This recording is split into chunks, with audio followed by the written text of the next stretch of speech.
Welcome to CEC Gurukul Lectures. In this particular part of my presentation, I would be talking on good vision statements. There are very few common rules that pretty much every good vision statement should follow. They should be very short, catchy, punchy and memorable, and should clearly define the vision statement of any organization. They need to be very specific to your organization and describe a unique outcome that only you can provide. The generic vision statements that could apply to any organization won't cut it. So do not use the words that are open to interpretation. For example, saying that you will maximize the shareholders' return does not actually mean anything unless you specify what it actually looks like. So that means when you talk about the good vision statements, there should not be any room of interpretation or unclear statements. The statements which you use in your vision should be unique to your organization, very specific, crisp and small, punchy and memorable, and should be very clear in terms of the interpretation. So any kind of ambiguous word or a word which is having more than one meaning will make it useless. So we have to be very careful using and making the vision statements, keeping these aspects in mind. Now of course, when you are talking about the good vision statements, that should be, keep it very simple so that it is easy to understand for insider as well as the outsider.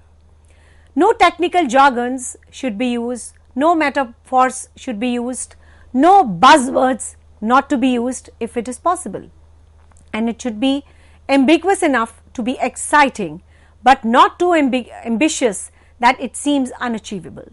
So if these parameters are not kept in mind, the statements which you are drafting for the vision statement will be all in vain. And today we are living in the world of accreditation, quality standards, upgradation. So drafting of the good mission and vision statement is the first primary thing which you should do. Now it's not really a matter of time framing your vision, because that will vary by the organization, but clearly anything that has a time frame outside 3 to 10 years should be challenged, so as whether it's appropriate or not.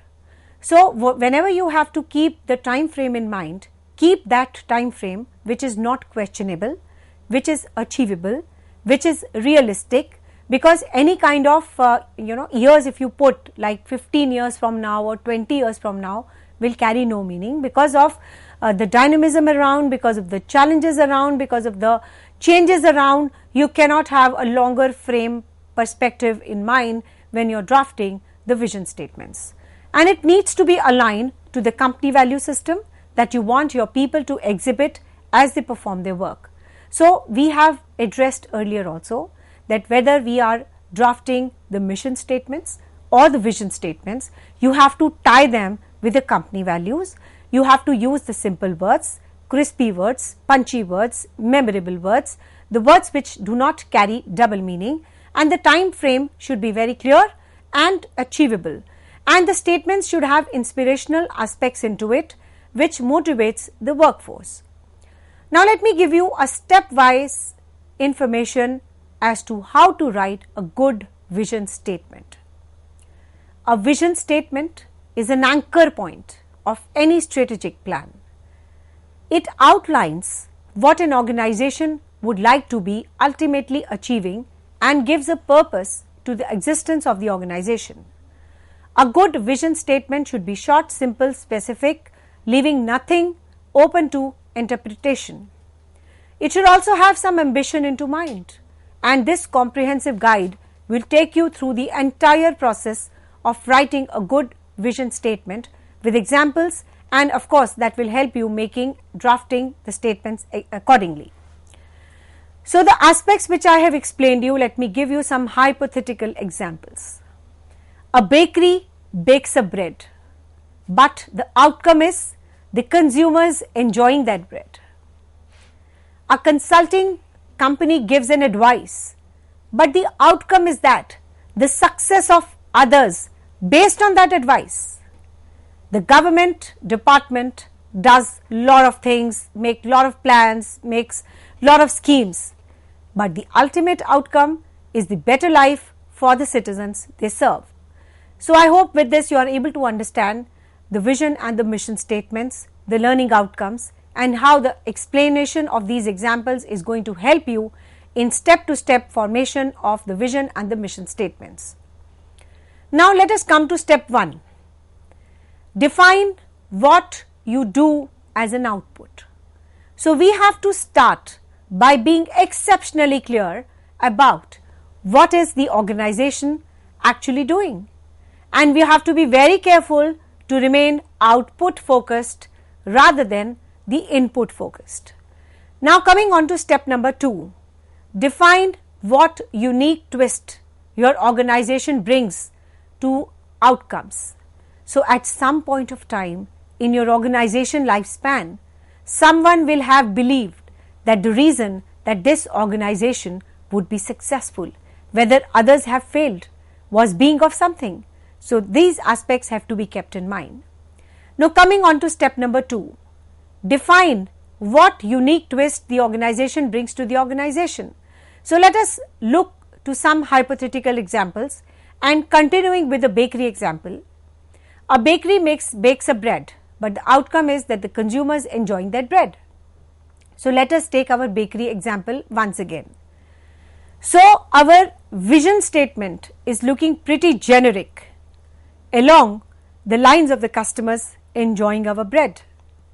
But why will they enjoy our bread? More than the bread which is bought from the next door? It is a question mark. So it is because we use centuries old traditions passed through the generations of our family. It could be because of our premium grade locally sourced ingredients used into it. Whatever unique selling point is, let it shine in your vision statement. Do not left it generic. Otherwise, the vision statement will lose its meaning. So this bakery example makes it very clear that we want to sell the bread because we want to have a delightful experience which are faced by our customers. So the reasons are fine, that we are using the centuries old traditions plus we are using the premium grade quality. So these two particular aspects which are unique to your organization, it should shine in your vision statement. Only then you will be able to achieve it. So let us move on to step number 3. Apply some high level quantifications. Now a common problem with not so good vision statement is ironically that it's too visionary with no possible end in the sight, or it is totally unrealistic one. So the initial inspiration derived from the good vision statement can quickly turn to the frustration or even the cynicism among the employees. So what I want to state here is that whatever you want to state in your vision statement should be realistic and achievable. Anything which is unrealistic and unachievable will only full the level of frustration high and a lot of criticism among the employees, which is very detrimental to the growth and the development of any kind of organization for that matter. Sticking with our bakery example further, we might want to refine our target audience. Every customer who walks through the door, that's fine. Or maybe we want to be even bolder.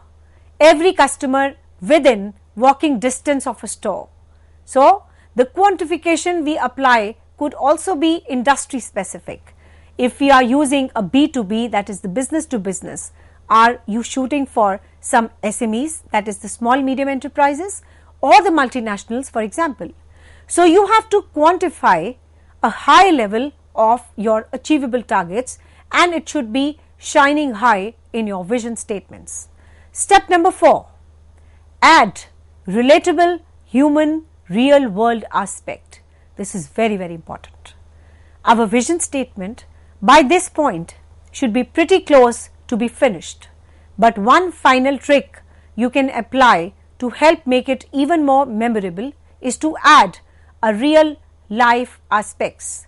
So this will allow the people to conjure up a solid metal image to associate with your vision statement. So that means here we are adding some kind of a human factor into it. That is, you have to ensure that every customer who leaves our store goes so smiling. So adding the word smiling makes it, connected very nicely with the humans, because humans are the one who can smile, no one else. So that is what we have to add to our vision statements, some relatable human aspects which is very close to the real world aspects.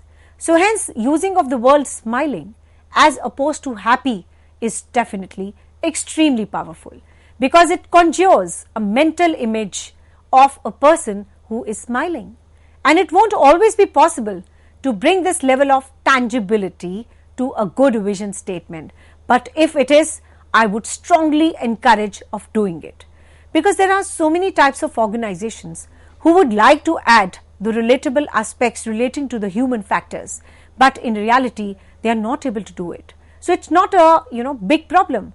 Try and add something which relates to the human to maybe a smallest extent, but I highly recommend whenever you're drafting the vision statements, some kind of relatable real aspects relating to humans must be added. So let me have you a recap of all the 4 points we have done in relation to step-by-step drafting of the vision statement. Number 1, define what you go as an output. Number 2, define what unique steps or twist you want to add. Number 3, apply some level of quantification. And number 4, add some relatable human real aspects. So whenever you are adding or drafting the statements relating to the value system, the mission system, the vision system, etc., we have done a step-to-step criteria, but how to write it, what particular measures have to be kept in mind, what all aspects have to be done, let us see that. The first thing which you can do is a gathering of the leadership, identify the facilitator, dream as a group, share ideas, write a vision statement, clarity of the mission, and define the organizational value. So we will be discussing these aspects, that is the 7 steps of writing the vision, mission, value statements, achievable objectives as the 7 steps. So let me explain you the first step. The first and the foremost step in writing of these statements and the value statements is gather the board level leadership. Writing a vision, mission and the value statement should be an exercise that is done at the board level with some senior level employees as a part of it. This can be done in a retreat setting such as the conference room of a hotel, a back room of a restaurant. The goal is to create an environment that is insulated from the distractions and the interruptions. So unless and until you have some senior person with you, the whole purpose will be defeated, because he has lived through the organization, he knows about the ups and downs of the organization, so he will be the best instrument to use as far as the drafting of these statements is concerned. So you have to incorporate the board level leadership into it. That is going to be excellently good as far as the drafting of these statements is concerned. Now coming on to the second step, identify an objective facilitator. If an organization has a strong leadership, there may be someone at the board level who can facilitate the visioning sessions. Whether the facilitator is a member of the staff or is a contracted through a third party, the facilitator role is to help drive the process without influencing the content. An experienced facilitator will know how to do this. So a highly recommended aspect is to include a facilitator. Could be a person from within the organization, could be a person outside the organization. If you have outsourced it, then of course it has to be a third party, but whosoever is there as a part of drafting of the vision mission statement should not influence the content. They should facilitate as far as the role of driving of these and drafting of these statements are concerned. And of course, you should not be taking any kind of a fresher into account or into the team, because only an experienced facilitator can give us the good mileage as far as the drafting of these statement is concerned. The third step is dream as a group. A visioning session is a time for dreaming. Work with the flip charts to get a creative juices going and providing a colorful visuals that helps spark your thoughts and ideas. Drive into 3 to 4 people group, provide each group with a flip chart and have them discussion and answer the various questions in mind. So what here we want to reiterate is that we have to put everything in black and white, making use of the various colorful charts, visuals that is going to translate your ideas onto the paper, which is used as a sparkle to postulate your ideas into words. And how we can start building these statements? The first thing what the corporate or the any kind of organization, be it higher education institute is concerned, please, whatever is the team, divide that team into 3 to 4 groups of 3 to 4 people each, give them a flip chart, ask them about how they have to move on. There should be a simultaneous group going on at the same time. If there are more than one group, who are we? What do we want this organization to look like in 5 to 10 years from now? Where do we want to be after 1 year, after 5 years, after 10 years down the road? You have to create a headline for a newspaper about the organization 10 years from now. What would it say? So all the groups have to answer these type of questions as far as drafting of the vision statements is concerned. After the group drafts a couple of sentences, read them loud to the entire group again. Next, test the sentences to see if the entire group agrees that the statement is a reflective of the organization and describes an ideal future state or not. Make sure that the statement is descriptive enough and is measurable to determine the progress towards the vision. Then after the vision statement is written, go through a similar exercise to define the organization mission. We have now drafted the purpose for the future. Now is the time to draft the purpose of now. So the similar process can be followed when you draft the mission statements. Remember, a mission statement describes why the organization exists. That is the statement of the purpose. The vision and the mission statements should be used of what the organization is trying to accomplish. Break into small groups again, spend some time again, do the brainstorming words and sessions, describe why a particular organization is existing. And once all the groups have their ideas down, ask them to present to all other groups.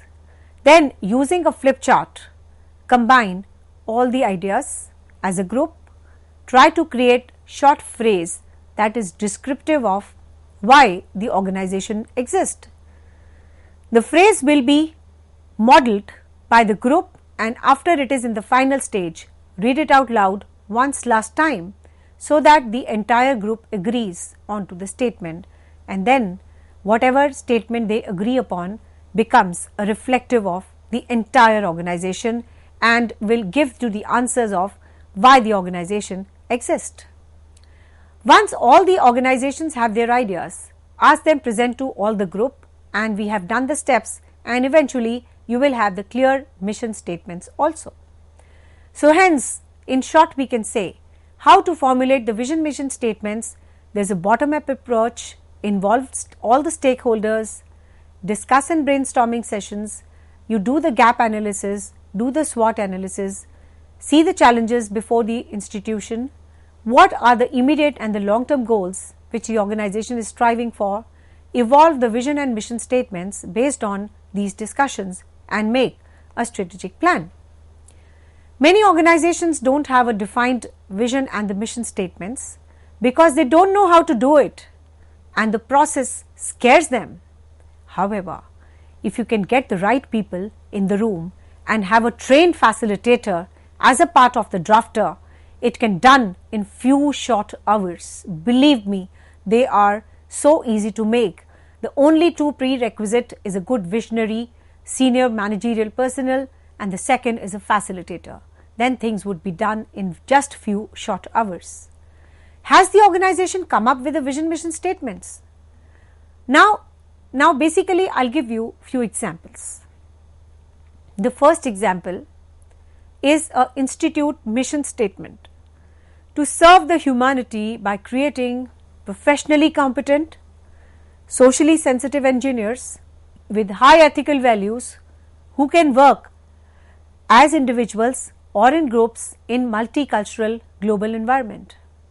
It is basically the mission of the organization is to produce outstanding engineers, brilliant researchers and teachers, and great entrepreneurs and the leaders. So this kind of a holistic statement signifies the mission statement of any institute. Let us see another example. Basically, to attract and nurture the quality minds who will contribute towards the global knowledge economy, to inculcate a strong research culture within a dynamic, efficient and effective team of academic and support staff, and to be financially self-sustaining via education and commercialization of research and development products and services. So I hope with these two examples the things are very clear to you. So just to give you some information about the National Board of Accreditation. National Board of Accreditation is responsible for the accreditation of higher education institutes in India. The NBA, that is the National Board of Accreditation, is also full member of Washington Accord. NBA accredits the program and not the institution. So this thing has to be kept in mind, that when the accreditation process of the technical institution is concerned, they only give the accreditation to the programs, not to the entire institute. This is a matter of good aspects and importance, that you have to keep this in mind, that you have to make your program so comprehensive and good and adhering to all the parameters which has been addressed by NBA. Only then your particular course will be NBA accredited, which is equivalent to the global accreditation, because we are a part of the Washington Accord and was signed by India in 2014. So if an institution is planning to apply for the National Board of Accreditation for a department, then in criteria number 3.1 of the self-assessment report of NBA document, you are explicitly asked to mention the course objective and the program objective mapping for a minimum of 8 core courses. So this is another important thing. One, the NBA gives accreditation to only course. Number two, under the parameters and the criteria of 3.1, you have to show the CO-PO mapping, that is the course objective and the program objective mapping of 8 core courses.